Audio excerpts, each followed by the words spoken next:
Amigos, ¿cómo están? Qué gusto saludarles. José Luis Cuevas de este lado para platicar de la llegada de Jaime Lozano a los Rayos del Necaxa como entrenador, pero también para comentar parte de lo que fue la salida de Pablo Guede, qué tanto sorprendió, qué tanto no, cómo se dio la negociación y cuál tendría que ser la visión y la misión de este equipo más allá de ese proyecto que se habla de mediano, largo y que siempre termina siendo corto, lamentablemente. Estaremos platicando de todo el entorno del Necaxa en los próximos minutos, también de cómo se termina dando, y es que ya después de escuchar la presentación de Jaime el Jimmy Lozano, pudimos comprobar diferentes situaciones que ya veníamos percibiendo en las últimas semanas. Así que sin más, arrancamos. ¿Qué rayos pasa con el Necaxa?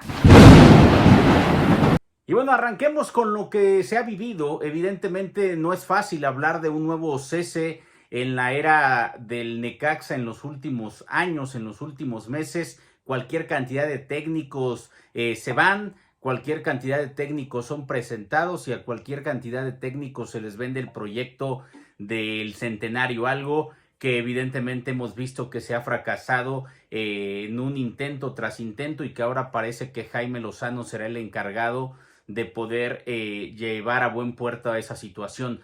Comencemos con lo que pasó.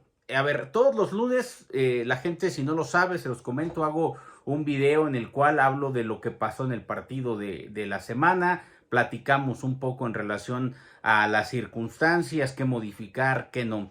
A mí el lunes por la mañana me comentaban que había una posibilidad de que Pablo Guede se fuera del Necaxa. Sin embargo, también me comentaban el otro entorno, que estaba tan convencido su director deportivo que ese era el proyecto que tenían que mantener, que conociendo las decisiones que se han tomado en los últimos tiempos, pues bueno, apuntaba a que se iba a mantener Pablo Guede en la dirección técnica del Necaxa.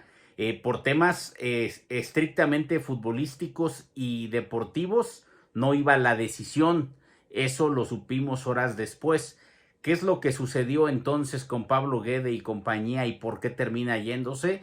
Pues bueno, al final termina yéndose por sus actitudes, esas que desde el inicio sabíamos perfectamente que podían castigar su participación con los Rayos del Necaxa. No es la primera vez que se habla de Pablo Guede como un tipo difícil en varios aspectos, incluso en videos anteriores yo he comentado esa situación. También he comentado que cuando logra unir al grupo a tal forma que se juegue con la idea que pretende, termina siendo un equipo muy competitivo. Lo pudimos ver con Morelia, pero también en un tema de egos tan particulares de Pablo Guede y de su entorno, pues bueno, el equipo del Necaxa se estaba complicando, como pasó en Xolos, y la inercia en ese sentido apuntaba a ello. Sin embargo, futbolísticamente el equipo ante Santos había mostrado buena cara, le había movido demasiado a la alineación y para muchos el tema de jugar con un central nominal y dos laterales como centrales por derecha y por izquierda no gustaba, y lo entiendo perfectamente, es de opiniones. Sin embargo, yo estaba tratando de entender lo que buscaba Pablo Guede. Por ello dije, se va a quedar. No fue así. ¿Qué fue lo que terminó pasando? Actitudes puntuales dentro de la institución. Este mismo día incluso Pablo Guede ha subido a su red social algún mensaje agradeciéndole a toda la gente que trabaja en Club Necaxa, desde utileros, desde la gente de la institución, cuerpo técnico y jugadores, por su profesionalismo. ¿Qué fue lo que terminó pasando? Lo que sabíamos que sucede con Pablo Guede cuando no se tiene cerca la figura de un director deportivo que te oriente, que te lleve y que te amarre en determinado momento. Pablo Guede hacía lo que quería al interior del Necaxa. Pablo Guede estaba ya empezando a rebasar el entorno de la armonía del grupo, con algunas características puntuales. Se comenzaba, si bien es cierto es un grupo noble, como hoy lo dice el Jimmy Lozano en la conferencia, se comenzaba como a dividir, como a no entender para dónde iban. Y es que había demasiadas situaciones de favoritismo hacia el extranjero que hacia el mexicano. Los jóvenes de fuerzas básicas no existían para Pablo Guede, y si existían era para recriminar alguna situación, y ya ni decir en el entorno del trato con la gente hacia adentro, a la gente de la institución. Todo esto llegó a los oídos de Ernesto Tinajero y fue ahí donde se reactivaron negociaciones que hace año y medio, 2 años, antes incluso de que el Jimmy tomara la selección que fue a Juegos Olímpicos, llegó a haber un acercamiento para que tomara el Necaxa muy directo con los Tinajero, y el Jimmy en su momento teníamos esa duda si podía ser un buen entrenador o no en primera división tras lo mostrado con Querétaro. Yo siento que con Querétaro se aventó muy joven y bueno, al final no le terminó yendo del todo bien en Querétaro. Después, bueno, la preparación que ha tenido el Jimmy Lozano ha sido extraordinaria. Y esta semana, después de varias situaciones, después de que el Jimmy Lozano llegó a sonar como entrenador de selección nacional, pues bueno, el Jimmy dejó ir proyectos que, si bien es cierto no lo convencieron, sabía él que había una posibilidad y no quería perdérsela, creo yo, como Pachuca, por ejemplo, un equipo que sí lo sondeó incluso antes que al propio Almada. Por ahí también el San Luis hace no mucho también lo había buscado y el Jimmy ahí no le convenció mucho el proyecto. ¿Qué le termina convenciendo al Jimmy de todo esto? Las pláticas anteriores que había tenido con los Tinajero, el tema del centenario, y hay un hombre puntual en todo esto que tiene que ver con el pasado del equipo en el ascenso y con el presente del cuerpo técnico de Jaime el Jimmy Lozano, por el que todo se va acercando, y es cuando se toma la decisión de vámonos a los malos tratos, a las malas actitudes del técnico argentino, y traigamos a alguien que merece el beneficio de la duda y la oportunidad. Me refiero a Jaime el Jimmy Lozano.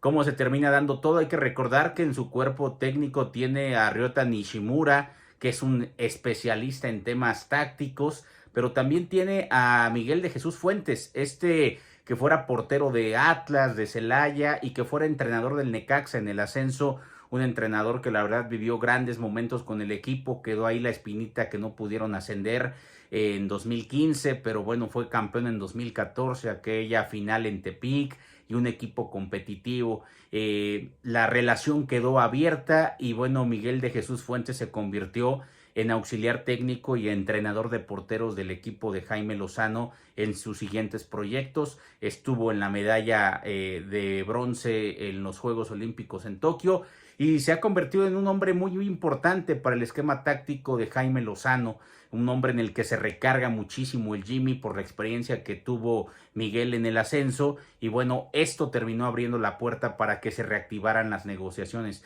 La negociación, lo que yo tengo entendido, es que no tuvo que ver del todo Santiago San Román, porque San Román ni enterado estaba de esas actitudes de Pablo Guede, y si estaba enterado, peor aún, porque no le puso nunca un alto cuando la figura del director deportivo tiene que hacerse pesar ahí. Fue básicamente un tema de llamadas del señor Ernesto Tinajero con el Jimmy Lozano, y atención, porque ya hubo una situación muy particular ahí.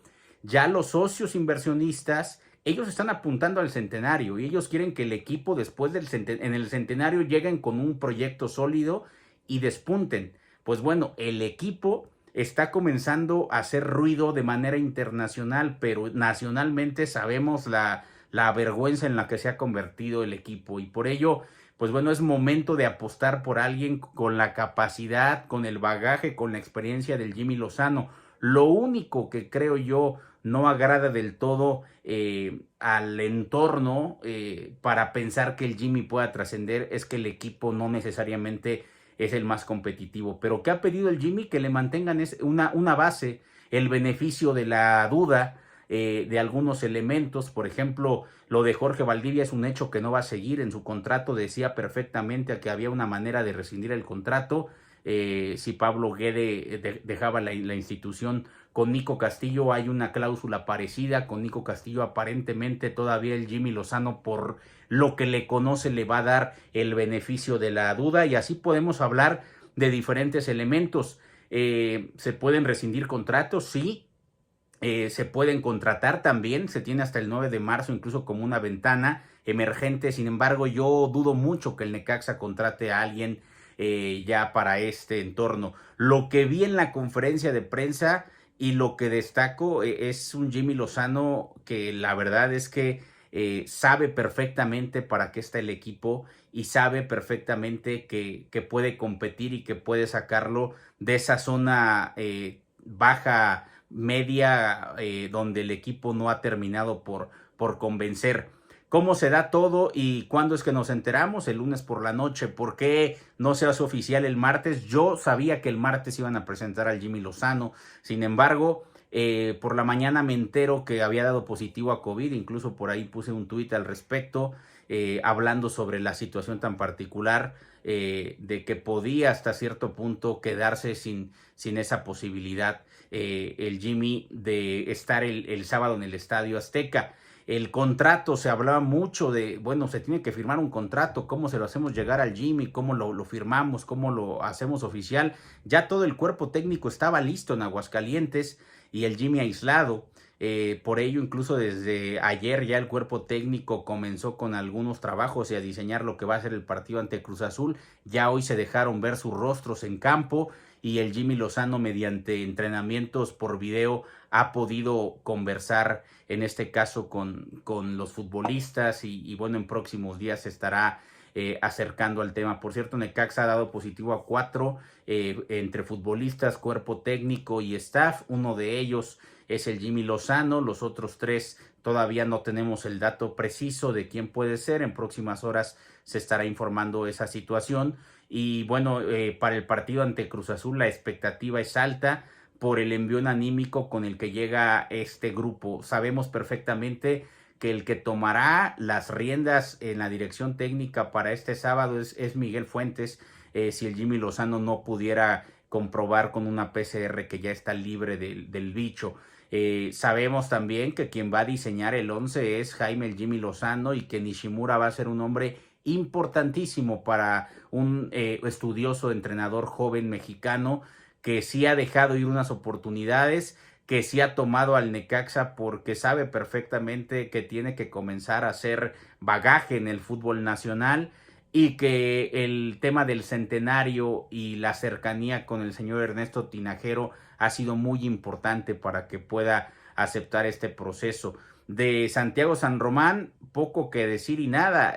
Por ahí en conferencia ha regresado con el speech de estamos en deuda con la afición, vuelve a hablar de un proyecto a mediano, largo y corto, que más que el mediano y largo son cortos los proyectos en Necaxa, pero también creo que debemos entender algo nosotros, me refiero a la prensa, pero sobre todo al aficionado que cree que San Román es el culpable de los fracasos del equipo. Los principales culpables son los dueños, son los accionistas, porque no han quizá apretado tuercas en la dirección deportiva, porque también muchas veces han tomado decisiones ellos que el propio San Román no puede contradecir.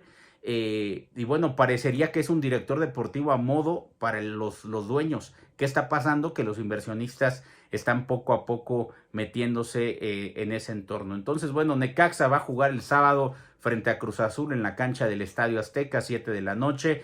Se espera que el proyecto de fuerzas básicas se encamine, que podamos comenzar a ver a chavos debutar, como dice el Jimmy, sin necesariamente cargarles la responsabilidad, pero sí futbolistas como Jurado, que le encantan, que lo ha visto incluso y lo ha mencionado en la conferencia de prensa en su presentación. Así que bueno, Necaxa con buenos bríos, con jugadores que querrán llenarle el ojo. Se abre la posibilidad y el abanico para todos, incluidos los que no tenían minutos, incluidos los que eran maltratados por el técnico anterior o borrados por el técnico anterior, e incluidos aquellos que estaban más que apapachados por el técnico anterior y que de ahí partía su grupo de trabajo de Pablo Guede. Así que bueno, Jimmy Lozano abre el abanico de posibilidades, que se ganen el lugar en la cancha, y esto al final le puede ayudar al Necaxa a que tengamos un mejor rendimiento en el terreno de juego.